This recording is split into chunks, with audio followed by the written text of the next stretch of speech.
Well, I mean, the last couple of years, your life has sort of changed, right? Yes, a lot.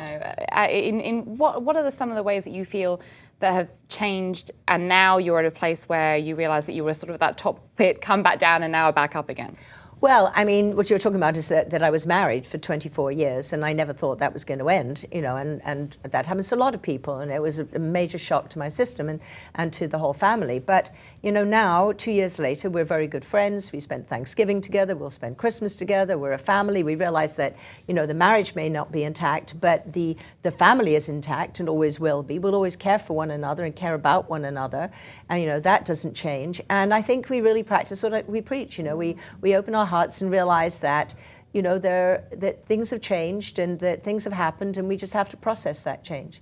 I mean, it's a fantastic way of looking at life, I think, because then you can embark on, I mean, lots of people be scared. I think that the age of sort of 61, 62, 63, the idea of, wow, this constant that has been in my life for 20 odd years is now not a constant. It's now not there in the same way. No, it's very frightening. Very, very frightening. Were there moments where you were awake at night and you were just very scared? Oh my gosh! No, I've cried many, many tears. I just don't do them publicly, but absolutely, and I've questioned a lot of things about myself, and I've really, I really believe in doing the work on myself. I can't change anybody else, but I can definitely work on making myself a better person. So I've become much calmer. I really look at what I can do differently and how I can behave differently and choices I can make. And, my family has always been first, and it continues to be. And I think that, meditating a little bit and just being open to the idea that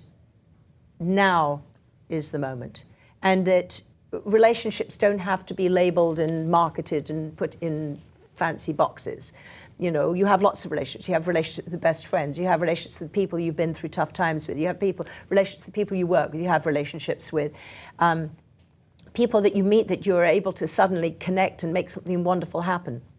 Maybe with philanthropy or something like that.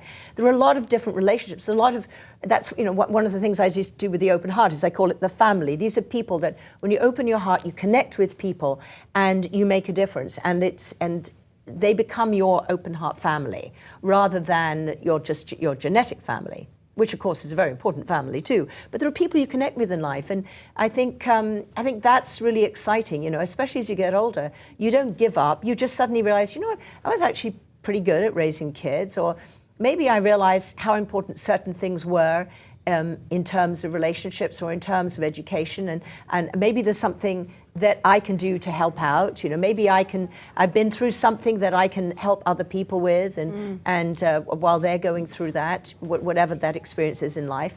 So I suppose the moral of the story is I'm not stuck in the past. I'm not regretting anything.